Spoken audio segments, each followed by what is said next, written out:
नमस्कार, एक बार फिर से स्वागत है आपका सी न्यूज भारत में। यूपी बुलेटिन में बात करेंगे सबसे पहले बरेली की, जहां पर कल्पना रावत ने यूपीएससी में 76वीं रैंक की हासिल। और आगे हम बात करेंगे बहराइच की, जहां पर ई रिक्शा पर सवार महिला से झपटमारी की घटना का पुलिस ने किया सफल अनावरण। वहीं 3 अभियुक्तों को भी गिरफ्तार किया है। ऐसी तमाम खबरों पर करेंगे विस्तार से चर्चा। यूपीएससी 2024 के नतीजों में बरेली की कल्पना रावत ने 76वीं रैंक हासिल की। वे बिहार में तैनात आईएएस सूर्य प्रताप सिंह की पत्नी हैं। परिणाम के बाद जब वे बरेली स्थित ससुराल पहुंची तो परिवार ने ढोल नगाड़ों और मिठाई से उनका स्वागत किया। कल्पना ने बताया कि उन्होंने बिना कोचिंग यूट्यूब व टेलीग्राम जैसे ऑनलाइन माध्यमों से चौथे प्रयास में सफलता पाई है। शादी के बाद भी उन्होंने पढ़ाई जारी रखी और अपने पति तथा ससुराल वालों का सहयोग उनकी प्रेरणा रहा। सूर्य प्रताप सिंह ने भी उनकी मेहनत को महिला शक्ति का उदाहरण बताया। वहीं उनके ससुर बाबूराम गंगवार ने भी दोनों को बधाई दी और परिवार की उपलब्धि पर गर्व जताया। ये मेरे लिए बहुत ही गौरव का क्षण है कि मेरे जो अर्धांगिनी है उनके द्वारा भी आज यूपीएससी परीक्षा में 76वीं रैंक हासिल की गई है। और सही मायनों में मुझे ये महिला सशक्तिकरण की तरफ एक उन्नत कदम की तरह मैं इसको देखता हूँ, क्योंकि अब निर्णायक पदों पर भी महिलाएं देश में पहुंच रही हैं। और जैसा कि हम लोगों ने पिछले वर्ष का डेटा भी देखा था कि 41% महिलाओं का आईएएस में चयन हुआ था। इस वर्ष भी मुझे उम्मीद है वो संख्या उतनी हाई रहेगी। और गर्व की बात यह है कि उनमें से एक मेरी पत्नी भी होंगी। देश में इनफैक्ट 5 में से 3 जो है महिलाएं हैं, जो कि बहुत ही गर्व का विषय है पूरे। सर मेरी रैंक 76 आई है यूपीएससी सीएससी 2024 में। और जो मेरी ये तैयारी थी ये काफ़ी लंबी रही है। 2020 से मैंने शुरू किया था। काफ़ी फेलियर्स भी देखने को मिले, लेकिन फाइनली ये सक्सेस अचीव हुई है। और इस तैयारी के लिए आपको 3 स्टेजेस की तैयारी करनी पड़ती है, वो भी एक साथ। बहुत ज़्यादा सिलेबस होता है, लेकिन जब आप इंटीग्रेटेड तैयारी करते हो तो सब आसान हो जाता है। तो इसी तरह हमने प्री मेंस और इंटरव्यू की इंटीग्रेटेड तैयारी करी, डेली न्यूज़पेपर पढ़ा और ये सक्सेस हासिल हुए। इससे पहले मैं 4 बार और कोशिश कर चुकी थी। एक बार पहले भी इंटरव्यू देके आई थी 2022 में, लेकिन फाइनल लिस्ट में मेरा नाम नहीं आया था। और सबसे ज़्यादा मुश्किल इस एग्ज़ाम में मुझे प्रीलिम्स में आती थी, क्योंकि प्रीलिम्स मेरा नहीं हो पाता था। और अब फाइनली प्रीलिम्स भी हुआ, मेंस भी और इंटरव्यू भी। और इस सक्सेस में मेरे पति ने मेरा बहुत सपोर्ट किया है। शुरू से ही इन्होंने हमेशा मुझे पुश किया कि ऐसे पढ़ो वैसे पढ़ो, और बहुत ज़्यादा आंसर राइटिंग कराई, और इस वजह से आज ये सक्सेस हासिल हुई। सर देखिए, अभी जैसे शादी के बाद मैं इनको काम करता देखती हूँ, जैसे ये एज ए एसडीएम काम करते हैं, तो उससे मुझे बहुत मोटिवेशन मिलता है कि हाँ, आगे जाके मुझे भी एक दिन देश की सेवा करने का अवसर मिलेगा। और उस मोटिवेशन के बाद और पढ़ाई करने का दिल करता है। तो हाँ, मेरे पति के सहयोग की वजह से आज मैं यहाँ तक पहुँच पाई। 2020 में मैंने एक कोचिंग ज्वाइन किया था, लेकिन कोविड की वजह से मैं वो अटेंड नहीं कर पाई थी। उस टाइम पे कोविड का बहुत दौर था। फिर उसके बाद मैंने सेल्फ स्टडी से ही सारी प्रिपरेशन करी। बरेली से सी न्यूज संवाददाता मुकेश सिंह की रिपोर्ट।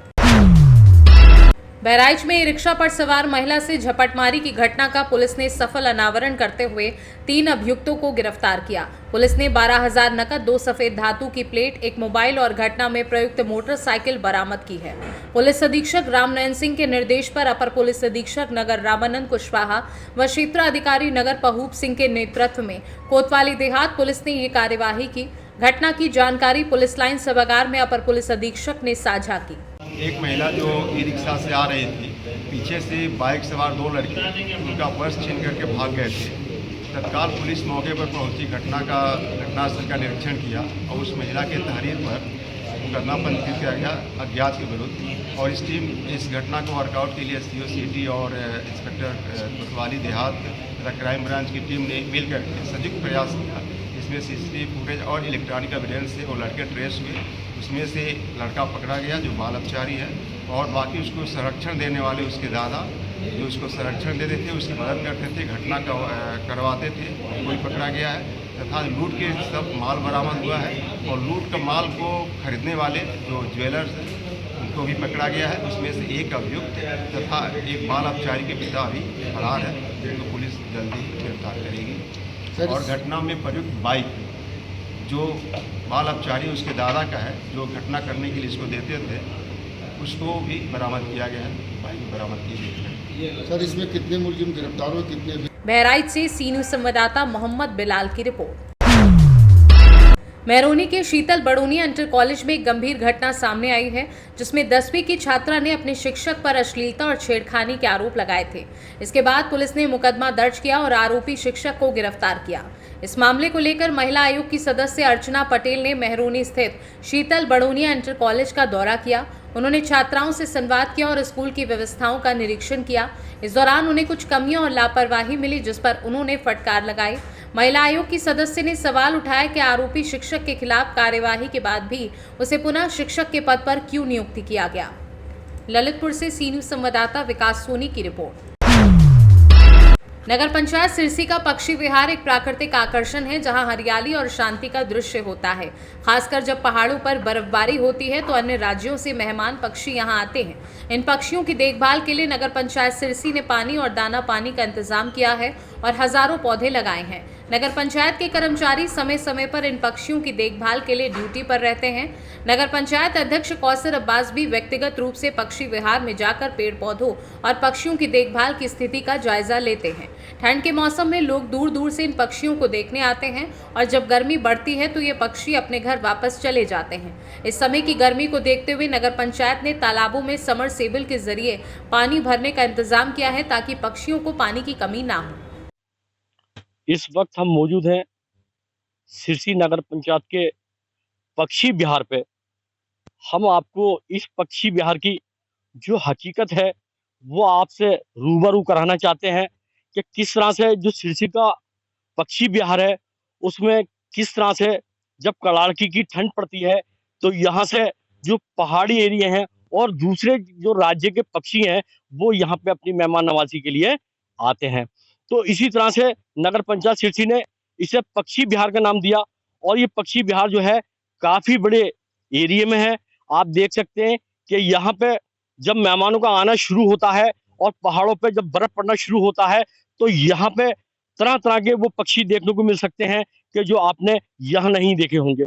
यहाँ तक कि बाहर और देशों के भी पक्षी यहाँ पे अपना मेहमान नवाजी के लिए आते हैं। तो तमाम ही मेहमानों को किसी तरह की परेशानी न हो तो नगर पंचायत उनके पानी का इंतजाम करती है, उनके खाने का इंतजाम करती है, उनके दाने का इंतजाम करती है। यहाँ तक है कि यहाँ पे हर बार बड़ी तादाद में यहाँ पे पौधे लगाए जाते हैं ताकि आने वाले मेहमानों को और यहाँ जो पक्षी है किसी भी तरह का परेशानी का सामना ना करना पड़े। तो नगर पंचायत लगातार यहाँ पे अपने नगर पंचायत द्वारा कर्मचारी भी देखभाल के लिए लगाए जाते हैं। तो आपको हम बताते चले कि इस टाइम अप्रैल का महीना है और इस टाइम पर आप देख सकते हैं क्या गर्मी ने अपना तेवर दिखाना शुरू कर दिया है और गर्मी इस तरह से तेज है कि यहाँ से किसी भी तरह से जो पक्षी हैं उन्हें परेशानी का सामना ना करना पड़े। तो नगर पंचायत ने हमेशा यहाँ पे जैसे कि देखभाल की है। तो आप देख सकते हैं यहाँ पे भरपूर यहाँ पे पानी का इंतजाम रखा है और आप देख सकते हैं पानी के साथ में यहाँ पे दाने का भी इंतजाम रखा है। संभल से सी न्यूज संवाददाता इसरार आलम सैफी की रिपोर्ट। संभल में विकास कुमार मिश्रा एडवोकेट ने नगर के कई ब्राह्मण समाज के लोगों के साथ मिलकर चंदौसी कोतवाली में फिल्म निर्देशक अनुराग कश्यप के खिलाफ तहरीर दी है। तहरीर में आरोप है कि अनुराग कश्यप ने अपने इंस्टाग्राम अकाउंट पर एक पोस्ट के जरिए जानबूझकर देश का माहौल बिगाड़ने के उद्देश्य से ब्राह्मण समाज पर आपत्तिजनक टिप्पणी की, जिससे समाज की भावनाएं आहत हुई हैं। प्रार्थी ने पोस्ट पढ़ने के बाद महसूस किया कि ये न केवल उसका व्यक्तिगत अपमान है बल्कि पूरे ब्राह्मण समाज का भी अपमान है। इस प्रकार की टिप्पणी से सामाजिक सौहार्द और शांति में विघ्न पड़ सकता है और दो समुदायों के बीच तनाव उत्पन्न हो सकता है। तहरीर में इस मामले को गंभीरता से लेते हुए अनुराग कश्यप के खिलाफ कानूनी कार्यवाही की मांग की गई है ताकि भविष्य में कोई भी व्यक्ति ऐसा घृणित कृत्य ना कर सके। इस दौरान कई स्थानीय लोग जैसे गौरव शंखदार, लकी शर्मा, सभासद निशांत शर्मा, विकास उपाध्याय, नवकांत शर्मा, करुणेश शर्मा, लकी मिश्रा आदि मौजूद रहे। आज आप चंदौसी कोतवाली आए हैं, क्या है पूरा मामला? मामला ये है कि आज कोई भी समाज सही वो ब्राह्मण समाज को टारगेट करना अपना धर्म समझता है, अपना अधिकार समझता है। जिसका जो मन आता है वो टिप्पणियां कर देता है। ऐसा ही एक मामला फिल्म निर्देशक अनुराग कश्यप का सामने आया, जिन्होंने ब्राह्मण समाज पर एक अभद्र टिप्पणी की, साथ ही साथ एक ऐसी गाली दी जिससे पूरे ब्राह्मण समाज में रोष है। और फिल्म निर्देशक ने अभी तक ना तो कोई माफ़ी मांगी है और न प्रशासन और शासन उस पर कोई कार्रवाई कर रहा है। अगर जल्दी इस पर कोई कार्रवाई नहीं की गई तो ब्राह्मण समाज और ब्राह्मण समाज के लोग और उससे ब्राह्मण समाज से सरोकार रखने वाले जितने भी समाज हैं, चाहे क्षत्रिय समाज हो, वैश्य समाज हो, कोई भी समाज हो, वो सभी एकत्र होकर के इसका पुरजोर विरोध करेंगे, रोड पर आएंगे और ज़रूरत पड़ी तो अनुराग कश्यप ने जो गाली दी है वो हम उसके साथ सच करके भी दिखाएंगे। वो नहीं कर सकता, हम करके भी दिखाएंगे।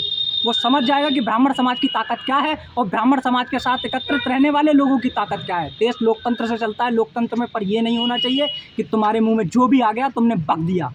उसकी इस सवाल का जवाब दिया जाएगा, बहुत अच्छे से दिया जाएगा।